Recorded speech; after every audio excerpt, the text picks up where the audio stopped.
on va commencer par rapport à la mobilité et la souplesse de la colonne avec les mouvements de flexion latérale. Donc, les mouvements de flexion latérale de la colonne, c'est ces mouvements-là ici. Alors, la façon comment on mesure notre amplitude du mouvement en flexion latérale en clinique, c'est le plus souvent en position debout. Normalement, en clinique, on va utiliser un outil qui s'appelle le goniomètre que je n'ai pas en ma possession ici. Et de toute façon, je ne serai pas en mesure de l'utiliser toute seule. Mais on va y aller à peu près. Ouais? Donc, on se place sur les côtés, les bras le long du corps. Et on se penche tout simplement de côté. Ce qui est suggéré, c'est de garder vraiment les bras le long du corps et de les laisser glisser le long vers le bas de la jambe.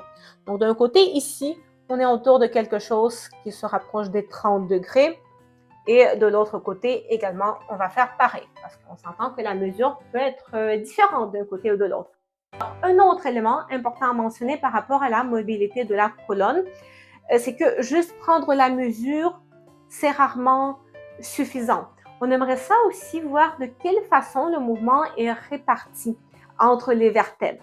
Parce que ce qu'on peut voir souvent, c'est quelques vertèbres qui vont bouger en bloc. Donc, il n'y aura pas de souplesse entre, mettons, 2, 3, voire 4 vertèbres.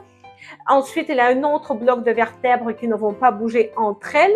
Et là, il y aura un excès de mouvement à un point spécifique. Donc, c'est comme si, en penchant, tout le mouvement va se faire à un point ou à 2 points. Donc, ça peut être quand même intéressant aussi de regarder comment le mouvement est réparti entre la colonne vertébrale. En ce qui concerne les postures de yoga, vous avez compris qu'on n'a pas besoin d'avoir une souplesse si exceptionnelle que ça. Et vous savez, quand vous êtes dans un cours de yoga, il y a cette petite rangée de personnes ultra souples à la première rangée, juste devant le professeur de yoga et les personnes qui vont vous faire ce genre de choses-là. Et vous les regardez et vous dites « Ah mon Dieu, je devrais absolument être capable de faire pareil pour avoir un dos en santé. » Mais c'est absolument faux. Et tel que vous venez de le voir, étant une personne hyper laxe, j'arrive d'aller assez loin dans ce mouvement, ce qui ne rajoute rien en fin du compte à ma santé, à la santé musculo-squelettique de mon corps. Étant hyper laxe, ce sur quoi je dois particulièrement me concentrer, c'est avant tout sur le renforcement et vraiment sur la mobilité plus active.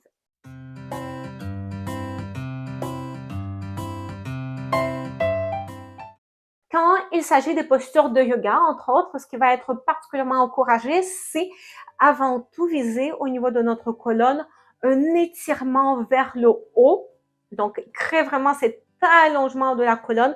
Imaginez qu'on veut espacer les vertèbres une de l'autre avant d'aller dans le mouvement de flexion. Ça, c'est quelque chose qui va nous assurer justement une meilleure répartition de la tension à travers toute la colonne et c'est quelque chose qui va nous aider à un peu mieux utiliser chacune des vertèbres dans le mouvement, si vous voulez.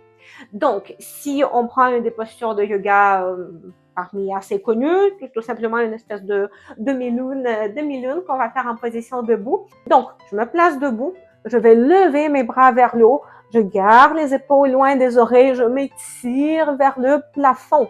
Donc, je vise avant tout cet étirement de la colonne vers le haut et en gardant cette sensation de tension, cette sensation d'étirement qui est très actif, ici, vers le haut, je me penche sur le côté.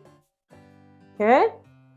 Et je ne vais pas aller dans le mouvement le plus loin que je peux. Ce qui va être surtout important ici, c'est de maintenir cet étirement qui est très, très, très actif. Donc, je vais travailler ça d'un côté, de l'autre côté. Un autre exemple, si vous travaillez un mouvement similaire, on va dire en position assise en tailleur. Donc, je mets une main au sol ici, je vais pousser avec la main pour sentir plus de poids sur la fesse opposée. Je vais lever mon bras vers le haut et même principe, je vais avant tout viser un étirement vers le haut. Attention, sans trop soulever mon épaule. Donc, mon épaule reste loin de l'oreille. Je tire vers le plafond. Je visualise que mon bras, il part au niveau de ma hanche. Ouais. Et ensuite, je vais aller dans un mouvement de flexion. Donc là, ici, je suis dans un mouvement qui est bien actif. Donc, je suis certaine que dans les circonstances, j'ai réussi à répartir le travail entre les différentes vertèbres de ma colonne de la meilleure façon possible dans les circonstances.